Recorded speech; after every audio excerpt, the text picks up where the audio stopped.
बाल गंगाधर तिलक भारतीय राष्ट्रीय आंदोलन के जनक के रूप में जाने जाते हैं। भारतीय राष्ट्रीय आंदोलन के पहले लीडर गंगाधर जी ही रहे थे।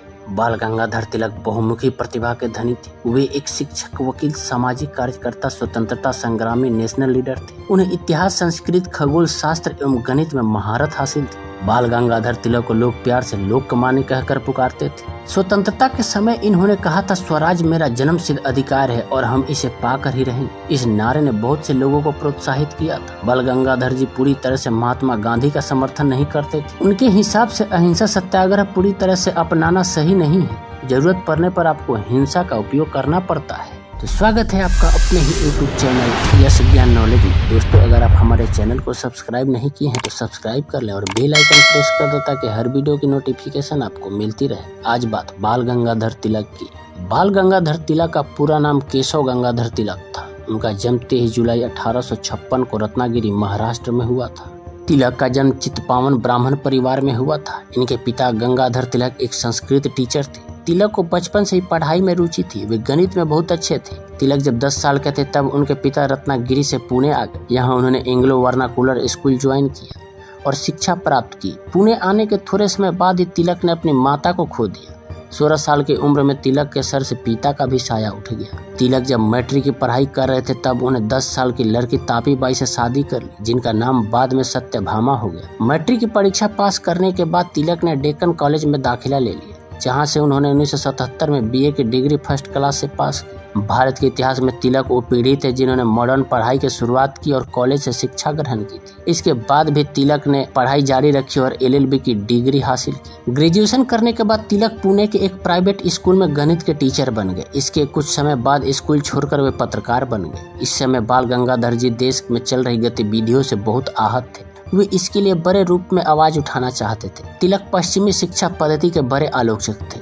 उनका मानना था इसके द्वारा भारतीय विद्यार्थियों को नीचा दिखाया जाता है और भारतीय संस्कृति को गलत ढंग से प्रस्तुत किया जा रहा है। कुछ सोच विचार के बाद वे इसी नतीजे में पहुंचे, एक अच्छा नागरिक तभी बन सकता है जब उसे अच्छी शिक्षा मिले। भारत में शिक्षा को सुधारने के लिए उन्होंने अपने मित्र के साथ मिलकर डेक्कन एजुकेशन सोसाइटी बनाई। इसी के अगले साल तिलक ने 2 समाचार पत्रों का निर्माण भी शुरू किया।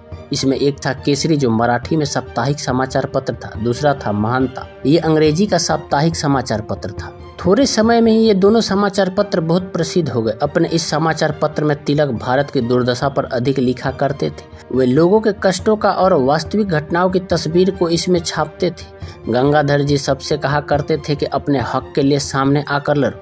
बाल गंगाधर तिलक भारतीयों को उकसाने के लिए उग्र भाषा का उपयोग किया करते थे। अंग्रेजों के खिलाफ आवाज उठाने के लिए बाल गंगाधर ने 1890 में भारतीय राष्ट्रीय कांग्रेस ज्वाइन की। महात्मा गांधी के पहले भारतीय राजनेता के रूप में अंग्रेज गंगाधर को ही जानते थे। वे पुणे म्युनिसिपल एवं मुंबई विधान मंडल के सदस्य रहे। तिलक एक समाज सुधारक थे। उन्होंने बाल विवाह का विरोध किया एवं विधवा पुनर्विवाह का समर्थन किया था। 1897 में तिलक पर अपने भाषण के द्वारा अशांति फैलाने और सरकार के विरोध में बोलने के लिए चार्जशीट फाइल हुई, जिसके लिए तिलक को जेल जाना पड़ा और 1.5 साल बाद वे 1998 में बाहर आए। ब्रिटिश सरकार उन्हें भारतीय अशांति के पिता कहकर संबोधित करती थी। जेल में रहने के दौरान उन्हें सभी देश का महान हीरो कहकर बुलाते थे।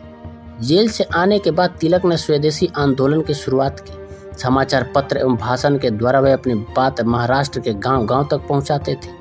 तिलक ने अपने घर के सामने एक बड़ा स्वदेशी मार्केट भी बनाया था। स्वदेशी आंदोलन के द्वारा वे सभी विदेशी सामान का बहिष्कार करते थे एवं लोगों से इसे जुड़ने के लिए कहते थे। इस समय कांग्रेस पार्टी के अंदर गर्मा गर्मी बढ़ गई थी। विचारों के मतभेद के चलते ये 2 गुटों में बट गई थी, नरमपंथी और गर्मपंथी। गर्मपंथी बाल गंगाधर तिलक द्वारा चलाया जाता था, जबकि नरमपंथी गोपाल कृष्ण के द्वारा। गर्म दल स्वशासन के पक्ष में थे, जबकि नरमपंथी सोचते थे कि समय अभी ऐसी स्थिति के लिए परिपक्व नहीं है। दोनों एक दूसरे के विरोधी थे, लेकिन उद्देश्य एक ही था, भारत की आजादी। बाल गंगाधर तिलक बंगाल के बिपिन चंद्र पाल एवं पंजाब के लाला लाजपत राय का समर्थन करने लगे थे। यहीं से तीनों की तिगरी लाल बाल पाल नाम से जानी जाने लगी। 1909 में बाल गंगाधर तिलक ने अपने पेपर केसरी ने तुरंत स्वराज की बात कही, जिसके बाद उन पर राजद्रोह का आरोप लगा। इसके बाद उन्हें 6 साल की जेल हो गई और उन्हें बर्मा भेज दिया गया। यहाँ जेल में वे बहुत सी किताबें पढ़ा करते थे। साथ ही उन्होंने गीता का रहस्य बुक लिखी। तिलक 8 जून 1916 को जेल से बाहर आए। जेल से आने के बाद तिलक ने 1916 में कांग्रेस पार्टी ज्वाइन की। वे कांग्रेस के दोनों दलों को फिर से जोड़ने की कोशिश करते रहे।